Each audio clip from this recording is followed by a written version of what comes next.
I'm Brian Bender, and let's queer up the worldview. Canada asylum reform sparks deportation fears among LGBTQ+ refugee claimants. The reform, known as Bill C-12, bars people from making refugee claims if more than 1 year has passed since their first entry into Canada. The law applies retroactively to June 24, 2020, and affects claims filed on or after June 3, 2025.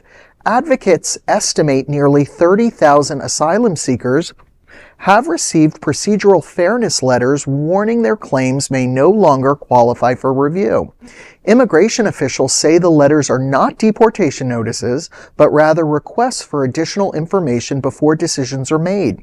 Lawyers and refugee advocates argue the law disproportionately impacts 2S LGBTQ+ people, survivors of domestic violence, and others whose circumstances have changed after arriving in Canada. Many claimants initially enter the country on student or work visas and later realize returning home could put them at risk because of their sexual orientation or gender identity. One Pakistani claimant, identified only as Ahmed, told CBC he fears returning home after experiencing violence and threats related to his sexuality. Same-sex relations remain criminalized in Pakistan, where human rights organizations have documented discrimination and violence against queer people. Under the previous system, refugee claimants typically received in-person hearings before the Immigration and Refugee Board. Under the new law, many may instead face a paper-based pre-removal risk assessment with limited appeal options. Advocacy groups are calling on the Canadian government to create exemptions for vulnerable claimants, including LGBTQ+ asylum seekers, but no such exemptions have been announced so far.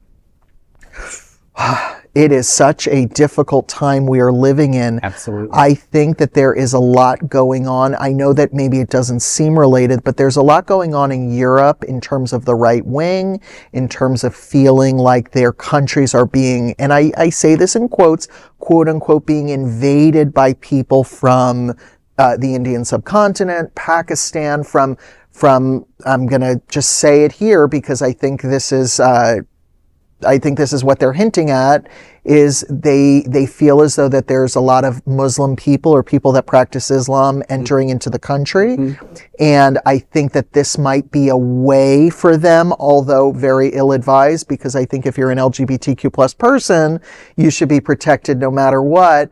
But I think this is a way of maybe preventing people that would abuse the system or who they think might abuse the system from gaining a foothold in Canadian society. People who might be falsely portraying themselves perhaps as part of the Two-Spirit people, LGBTQ+ community. I would think so. I mean, that's just my read on it. I don't have any documents to go by, but I know the larger trend of what's, you have people like Tommy Robinson in the UK. You have people, that, in our country here, we have the thing where they say like Jews will not replace us, but in Europe, it's Muslims will not replace us. So there's a lot of finger wagging and a lot of knee-jerk reactions. A lot of things like that floating around on social media. Exactly, and I think maybe the Canadian government. I don't think that they're a hateful people. I think they're actually quite peaceful.